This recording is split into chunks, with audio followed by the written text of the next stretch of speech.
Hello friends, नमस्कार। कैसे हैं आप सब? मैं उम्मीद करती हूँ आप सब बहुत अच्छे हैं और अपनी सेहत का पूरा ध्यान रख रहे हैं। ओजस हेल्थ केयर में हम बात करते हैं महिलाओं की हेल्थ से जुड़ी हुई प्रॉब्लम्स के बारे में और उनके कुछ बहुत ही छोटे और सिंपल सॉल्यूशंस के बारे में। और आज हम बात करने वाले हैं मेनोपॉज के बाद दी जाने वाली हार्मोन रिप्लेसमेंट थेरेपी के बारे में। अपने घरों में आप सभी ने देखा होगा कि अगर कभी सब्जी में आपको लगता है कुछ कम है तो फटाफट से घर में जो भी माँ या जो भी लेडी हैं वो आती हैं, उसको टेस्ट करती हैं और देखती हैं कि अच्छा इसमें नमक कम है, और वो थोड़ा सा उसमें नमक ऐड करती हैं और सब्जी एकदम परफेक्ट हो जाती है और हर कोई उसे बहुत अच्छे से एंजॉय करता है। ऐसे ही अगर आप कभी किसी डॉक्टर के पास जाते हैं तो उसने आपके ब्लड टेस्ट कराए और अगर आपको उसमें ब्लड टेस्ट में आ रहा है कि आपका हीमोग्लोबिन कम है या कैल्शियम की कमी है या विटामिन डी की कमी है, तो डॉक्टर आपको वो सप्लीमेंट्स प्रिस्क्राइब करते हैं कि आप अपने डाइट में या अपने मेडिकेशन में आयरन सप्लीमेंट्स लीजिए या कैल्शियम सप्लीमेंट्स लीजिए या विटामिन डी सप्लीमेंट्स लीजिए।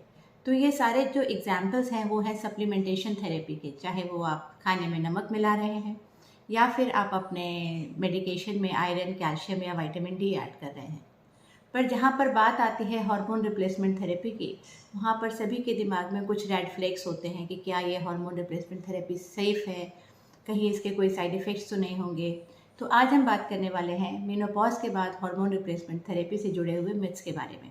अगर आपको वीडियो अच्छा लगे तो ज़रूर इसको लाइक कर दीजिए, किसी के साथ आप शेयर करना चाहें तो शेयर कर लीजिए, और अगर अभी तक आपने चैनल को सब्सक्राइब नहीं किया है तो ज़रूर फिर से सब्सक्राइब कर दीजिए। तो आइए शुरू करते हैं। आज हम बात करेंगे हार्मोन रिप्लेसमेंट थेरेपी की ज़रूरत क्यों पड़ती है, नॉर्मल ओवरीज के मुकाबले हार्मोन रिप्लेसमेंट थेरेपी में क्या डिफरेंसेस होते हैं, और क्या बेसिक फैक्ट्स है हार्मोन रिप्लेसमेंट थेरेपी के बारे में जो कि आपको पता होना बहुत ज़्यादा ज़रूरी है। सबसे पहले बात करते हैं हार्मोन रिप्लेसमेंट थेरेपी की ज़रूरत क्यों पड़ती है। हार्मोन रिप्लेसमेंट थेरेपी, जैसे कि आप जानते ही हैं कि जैसे जैसे ओवरीज की एजिंग होती है या किसी फीमेल की एजिंग होती है, ओवरीज में से निकलने वाले जो हार्मोन्स है ईस्ट्रोजन, प्रोजेस्टेरॉन, उनकी मात्रा कम हो जाती है।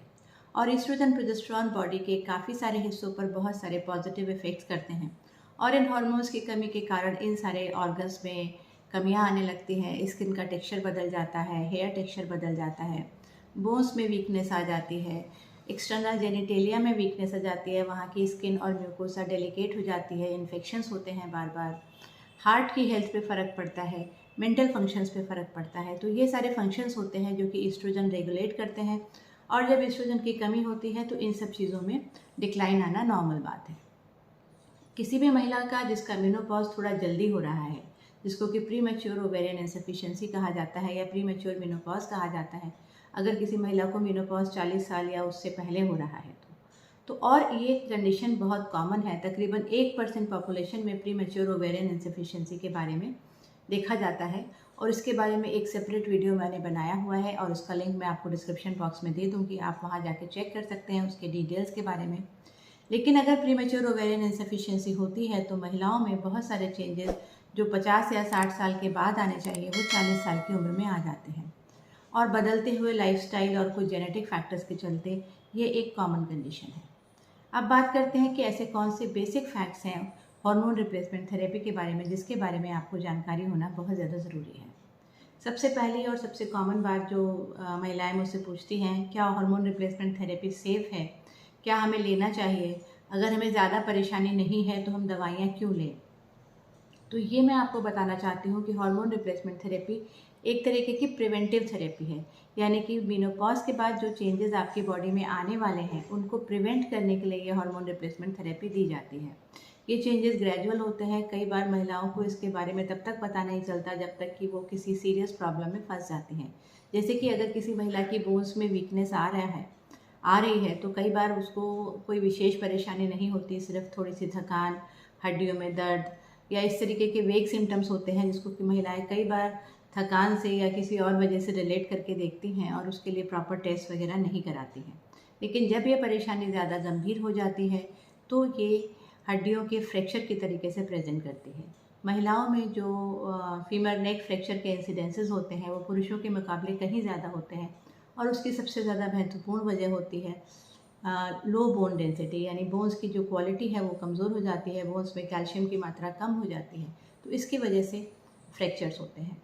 और अगर किसी महिला को 50 या 60 साल में फीमर नेक का फ्रैक्चर हो रहा है तो कई बार उसे बेड रिडन रहना पड़ता है, या सर्जरी के जो रिस्क हैं अगर ज़्यादा हैं तो बहुत बार ये चीज़ें बहुत गंभीर हो सकती हैं। या कभी किसी महिला को वर्टिब्रल कॉलम का फ्रैक्चर हो जाता है तो उसको बेड रेस्ट करना पड़ता है। बहुत बार इसका कोई इफ़ेक्टिव तरीका नहीं है और बेड रेस्ट के साथ जुड़े हुए बहुत सारे कॉम्प्लिकेशंस होते हैं।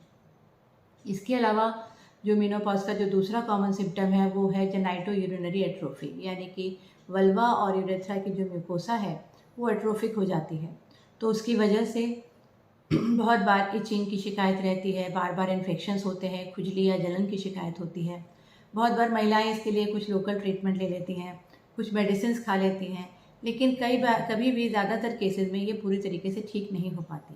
तो ये भी एक तरीके से हार्मोन्स की डेफिशिएंसी से होने वाली कंडीशन है और ऐसे केसेस में हार्मोन रिप्लेसमेंट थेरेपी बहुत बार बहुत अच्छा इफेक्ट कर सकती है। इसके अलावा बाकी चीज़ें जैसे कि मूड डिस्टर्बेंसेस हैं, हॉट फ्लशेज हैं, इनके दूसरे मेडिकल मैनेजमेंट्स अवेलेबल हैं, लेकिन हार्मोन रिप्लेसमेंट थेरेपी एक ऐसा तरीका है जो कि इनको इफ़ेक्टिवली क्योर करने में हेल्प कर सकता है। तीसरा एक मिथ जो कि हार्मोन रिप्लेसमेंट थेरेपी के साथ जुड़ा हुआ है वो ये है कि स्टेरॉइड्स बहुत ही डेंजरस होते हैं, इनके बहुत सारे साइड इफ़ेक्ट्स होते हैं, स्टेरॉइड से वज़न बढ़ जाता है, इसके बहुत सारे कॉम्प्लिकेशन हो सकते हैं। ये बात बिल्कुल ठीक है कि स्टेरॉइड्स अगर लंबे समय तक अनसुपरवाइज दिए जा रहे हैं तो ये डेफिनेटली नुकसान करते हैं। और बहुत बार जो महिलाएं या जो बॉयज़ भी जिमिंग करते हैं और वहाँ से वो प्रोटीन सप्लीमेंट्स वगैरह परचेज़ करते हैं, उनमें हाई क्वांटिटी ऑफ स्टेरॉइड्स होती है क्योंकि ये बॉडी वेट बढ़ाने के लिए काम आती है। लेकिन स्टेरॉइड एक ऐसा हार्मोन है जो कि लाइफ सेविंग हार्मोन है। जब किसी व्यक्ति का ब्लड प्रेशर बहुत ज़्यादा कम हो रहा है तो ब्लड प्रेशर को वापस लाने के लिए जो हार्मोन दिए जाते हैं वो स्टेरॉइड्स होते हैं।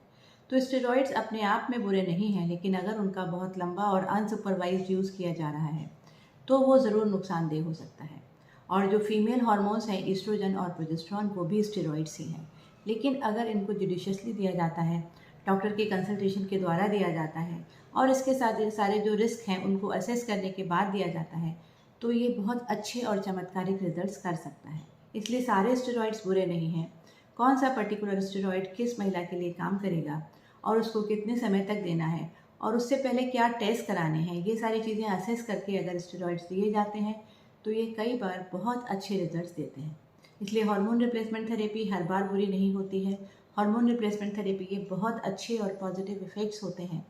तो अगर आपको मेनोपॉज जल्दी हो रहा है या कभी बाई चांस सर्जिकली आपकी ओवरीज को रिमूव किया गया है तो ऐसे कंडीशन में ज़रूर आप अपने डॉक्टर से कंसल्ट करके हार्मोन रिप्लेसमेंट थेरेपी के लिए जाइए। ये आपकी लाइफ की क्वालिटी को बहुत बेहतर बनाने में आपकी हेल्प कर सकता है। जागरूक रहिए, स्वस्थ रहिए और अगर आपको वीडियो अच्छा लगा है तो ज़रूर इसे लाइक और शेयर करना मत भूलिए। धन्यवाद।